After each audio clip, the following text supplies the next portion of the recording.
ہوا ہے آقا عبداللہ حسین کے بارے میں، اور یہ گزشتہ سالوں بھی آپ کی خدمت میں عرض کیا تھا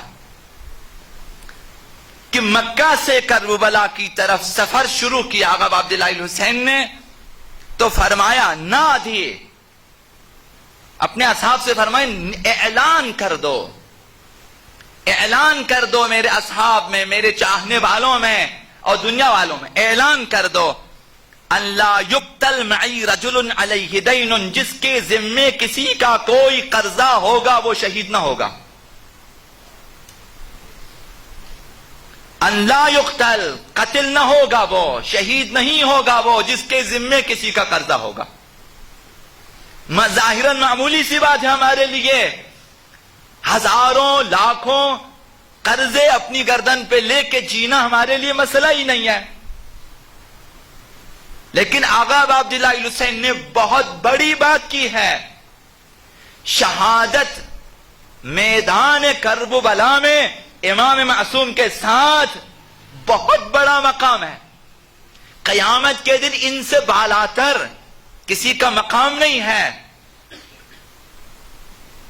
تمام شہداء میں بالاتر یہ شہداء ہیں۔ تمام انبیاء کی آرزو ہے کہ شہداء کربلا میں قرار پائیں، آقا عبداللہ حسین کی معیت میں آ جائیں۔ اب وہاں شہید ہونے کے لیے آقا عبداللہ حسین نے فرمایا کہ جس کے گردن پہ اگر کسی کا قرضہ ہے وہ شہید نہ ہوگا ہمارے ساتھ، یعنی اس کو ہمارے ساتھ آ کر شہید نہیں ہونا چاہیے،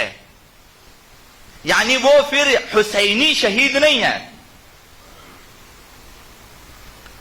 اور پھر فرمایا اسی مقام پر وَنَادِ بِهَا فِي الْمَوَالِي، اور میرے چاہنے والوں میں بھی، میرے اصحاب میں، میرے اہل بیت میں بھی یہ اعلان کر دو، ایک اعلان عمومی اور پھر ایک اعلان خصوصی شاید، کہ میرے چاہنے والوں میں بھی یہ اعلان کر دو کہ فَإِنِّي سَمِعْتُ رَسُولَ اللَّهِ صلی اللہ علیہ وآلہ، کہ میں نے اپنے نانا سے یہ سنا ہے،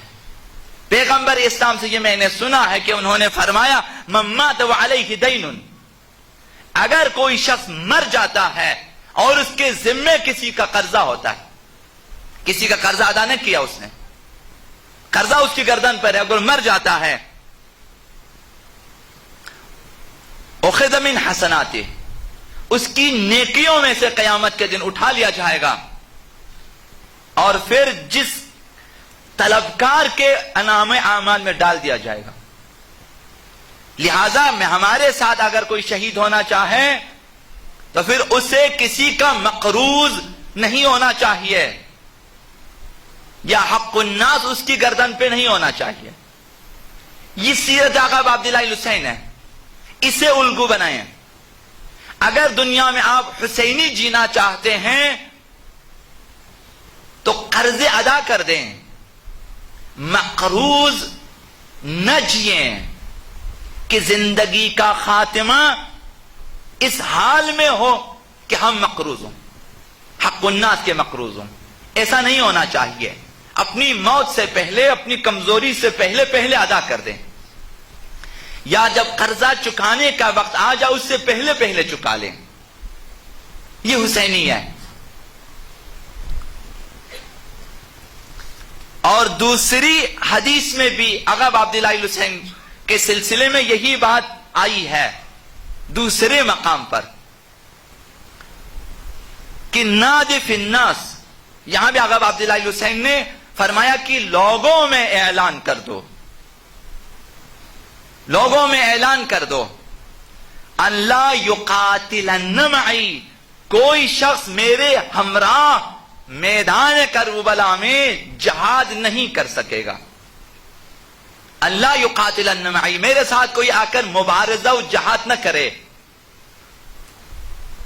رجل علیہ دین، وہ شخص جس کے ذمے کسی کا قرضہ ہو، انہیں قرضہ لے کر جہاد پہ نہ جائیں، قرضہ لے کر کربلا میں نہ آئیں شہید ہونے کے لیے، قرضے چکا کے آ جائیں، یہ چاہتے ہیں آقا عبداللہ حسین۔ اور فرمایا فَإِنَّهُ لَيْسَ مِن رَجُلٍ يَمُوتُ عَلَيْهِ دَيْنٌ اس حدیث میں یہ فرمایا خود آقا عبداللہ الحسین نے کہ ان سے یہ روایت نقل کی گئی ہے، اگرچہ زیادہ تر اہل سنت کی کتابوں میں روایت نقل ہوئی ہے آقا عبداللہ الحسین کے حوالے سے کہ آپ نے فرمایا میرے ساتھ آ کر جہاد میں شامل نہ ہوں وہ شخص جس کی گردن پہ کسی کا قرضہ ہو، فَإِنَّهُ لَيْسَ مِن رَجُلٍ يَمُوتُ عَلَيْهِ دَيْنٌ، اگر کوئی شخص مر جاتا ہے اور اس کے ذمے قرضہ ہوتا ہے، لا يَدَعُ لَهُ وَفَاءً، اور کوئی بندوبست نہیں کیا ہے کہ وہ ادا کرے اپنے بعد، مثلا کسی کو وکیل نہیں بنایا، مثلا یا 1/3 اپنی جائیداد کے بارے میں وصیت نہیں کی، یا اولاد کو نہیں بتایا کہ میرے ذمے اتنے قرضے ہیں کہ میرے اپنے 1/3 حصے میں سے نکالیں، 1/3 جس کے بارے میں مرنے والا وصیت کر سکتا ہے، کوئی ایسا بندوبست نہیں کیا، کسی نے اس کے قرضے چکانے کی ذمہ داری نہیں لی اور یہ شخص مر جاتا ہے، لا يدع له وفاءً، کہ قرضے ادا کرنے کا کوئی بندوبست نہیں کیا اس نے، الا دخل النار، تو یہ شخص سیدھا جہنم میں جائے گا۔ حسینی سیرت یہ ہے، حق الناس کے بارے میں اس قدر حساس ہیں آقا عبداللہ الحسین۔ آقا عبداللہ الحسین کیا چاہتے ہیں ہم سے؟ ایسی چیزیں، ایسے اعمال چاہتے ہیں، ایسی سیرت چاہتے ہیں کہ حق الناس کے بارے میں حساس ہو جائیں۔ یعنی آقا عبداللہ الحسین شاید یہ بتانا چاہتے ہیں کہ میں نہیں چاہتا کہ کوئی شخص میرے ساتھ آئے کربلا اور جہاد کرے، شہید ہو جائے اور وہ مقروض ہو، کل تاریخ میں لکھا جائے کہ آقا عبداللہ شہداء کربلا میں ایک شخص مقروض بھی تھا۔